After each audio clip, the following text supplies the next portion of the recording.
Hi అండి.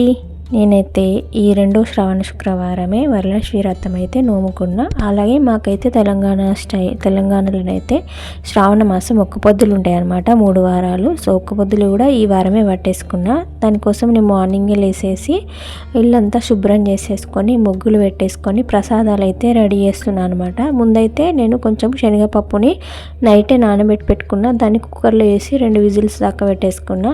ఈలోపు మూకుడు తీసుకొని అందులో పులిహోర కోసం అనేసి పేస్ట్ అయితే తయారు చేస్తున్నాను అనమాట. దానికోసం మూకుడు పెట్టేసుకొని తాలింపు దినుసులు అయితే అన్నీ వేసుకున్న. పల్లీలు, శనగలు, మిరియాలు, మెంతులు, ఎండుమిర్చి ఇట్లా అన్నీ వేసి అయితే పులిహోర పేస్ట్ని అయితే తయారు చేసుకుంటున్నా. సో నేనైతే ఎవ్రీ ఇయర్ నేనైతే 3 ప్రసాదాలు అయితే పెడతా అనమాట దేవి దగ్గర. నార్మల్గా నేనైతే పరమాన్నము అట్లా వేసేదాన్ని. ఈసారి సిర చేస్తున్నా. కొంచెం నాకైతే హెల్త్ బాగాలేదు, అందుకనేసి 3 ప్రసాదాలు అయితే చేస్తున్నా. ఈలోపు మా హస్బెండ్ ఆఫీస్కి వెళ్ళాలి కదా, సో అందుకనేసి టీ అయితే పెట్టేసిన, టిఫిన్ చేసేసిన. పేస్ట్ అయితే ఇప్పుడు పులిహోర పేస్ట్ ప్రసాదాలు అయితే రెడీ చేస్తున్నా. ముందు రోజు మనం కొన్ని ప్రిపరేషన్ చేసి పెట్టుకుంటే మార్నింగ్కి కొంచెం ఈజీ ఉంటుంది. ఈ ఎండలు అయితే మార్నింగ్ కూడా 60 degrees ఎండలు ఉన్నాయన్నమాట. నాకు కిచెన్లో అయితే ఫుల్ వేడున్నాయి. చూసిరా చెమటలు ఎట్లా పడుతున్నాయో. అయినా కూడా నాకు ఏమనిపించలేదు. ఆ రోజైతే ప్రశాంతంగా అనిపించింది. కాకపోతే డిహైడ్రేట్ కాకుండా వాటర్ అయితే ఎక్కువ తీసుకున్నా. ఎందుకంటే కొంచెం డిహైడ్రేట్ వల్ల కూడా ఎండ కిచెన్లో ఎక్కువసేపు ఉండే ఉడకపోతలా ఎండ ఏముండదు, కానీ ఎక్కువ వేడి వల్ల కిచెన్లో ఎక్కువ వేడి వచ్చి ఉబ్బరపోస్తూ ఉంటుంది అనమాట. అందుకని మనం ఎక్కువసేపు ఉండలేము. ఎక్కువసేపు అన్నా మనం ఏసీలోకి వెళ్ళి రావాల్సి వస్తుంది.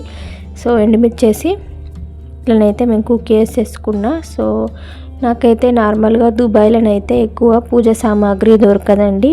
ఇక దొరకాలంటే పూజ సామాగ్రి దొరకాలి కంప్లీట్గా అన్ని వస్తువులు అంటే టెంపుల్ దగ్గరికి వెళ్ళాలి. టెంపుల్ దగ్గరికి వెళ్ళాలంటే నాకు ఇక కార్ డ్రైవింగ్ అయితే రాదు. మా హస్బెండ్ హెల్ప్ తీసుకోవాలి. తనకేమో ఇప్పుడు మంత్ ఎండింగ్ కదా, అందుకనేసి సాలరీస్ చేయాలనేసి బిజీ ఉన్నారనమాట. లేట్గా వస్తారు ఇంటికి. సో ఇక తనను కూడా ఇబ్బంది పెట్టద్దు అనేసి నేనైతే దగ్గరున్న స్టోర్లోకి వెళ్ళి అయితే సామాన్లు తీసుకొచ్చుకున్నా. సో నేనేమనుకుంటా అంటే మనం ఎంత గ్రాండ్గా చేసినామా, ఎంత చేసినామా అన్నది కాదు ఇంపార్టెంట్, మనం ఎంత శ్రద్ధతోటి చేసినామా అన్నదే నేను అనుకుంటా. అంతే అనుకుంటా. సో నాకు దొరకని వస్తువులని అక్షంతలు వేసి దేవునికి మొక్కుకుంటా. ఈసారి నాకు దొరకలేదమ్మా అనేసి. ఈ లోపు అయితే పులిహోర పేస్ట్ కూడా రెడీ అయిపోయింది. పులిహోర కోసం రైస్ పెట్టేసుకున్నా, ఒక పక్క సిర తయారు చేసుకున్నా. ఆ తర్వాత పులిహోరనైతే రైస్లో కొంచెం పసుపు నూనె వేసి ఇట్లా కలిపి పక్కనే పెట్టేసుకున్నా. మనము వ్రతం చేసుకోవాలంటే ముందు రోజే అన్ని సామాన్లు అయితే తెచ్చిపెట్టుకుంటే బెటర్ ఉంటుంది. ప్రిపరేషన్స్ కూడా వేసి పెట్టుకోవాలి. పులిహోర మనం నైవేద్యాలు ఎన్ని వేయాలనేసి చింతపండు నానబెట్టుకోవడం కానీ, పప్పు నానబెట్టుకోవడం కానీ ఇట్లా ముందు రోజు ప్రిపరేషన్ చేసుకుంటే మనకి ఈజీ ఉంటుంది. సో మా హస్బెండ్కి అయితే లంచ్ బాక్స్లో ఆ పులిహోరనే ప్రసాదంగా పెట్టిన. సో నేనైతే పూజ అయిపోయే టైంకి మా హస్బెండ్కి ఫోన్ చేసి ఇక ప్రసాదం తీసుకోమని చెప్తాను అనమాట.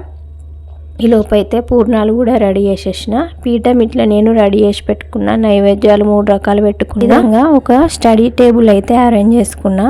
పైన మందిరం ఉంటుంది. సో కింద క్లీన్ చేసేసుకొని ఇట్లనైతే పెట్టేసుకున్నా. 3 రకాల నైవేద్యాలు, తర్వాత అరటి పండ్లు, తమలపాకులు నాకు దొరకలేదు.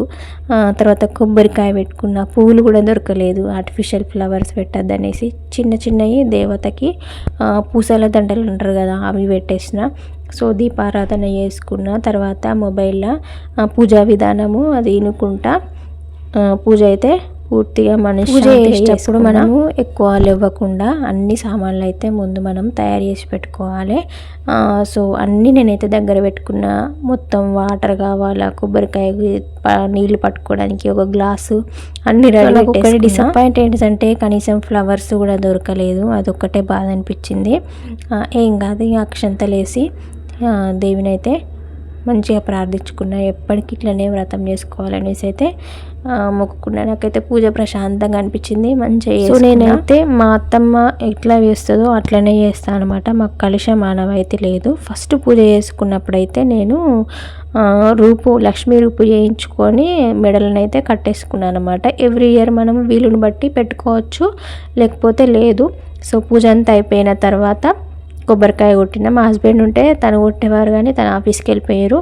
సో కొబ్బరికాయ కొట్టి బొట్టు పెట్టి నైవేద్యం అయితే చూపించిన. ఇట్లా ప్రదక్షిణ చేసుకున్నా 3 సార్లు. సో ఇట్లనైతే సింపుల్గా చేసుకున్నా. వీడియో నచ్చినట్లయితే ప్లీజ్. సో నాకు దొరికిన వాటితోటి ఇంట్లోనైతే సింపుల్గా చేసుకున్నా అండి.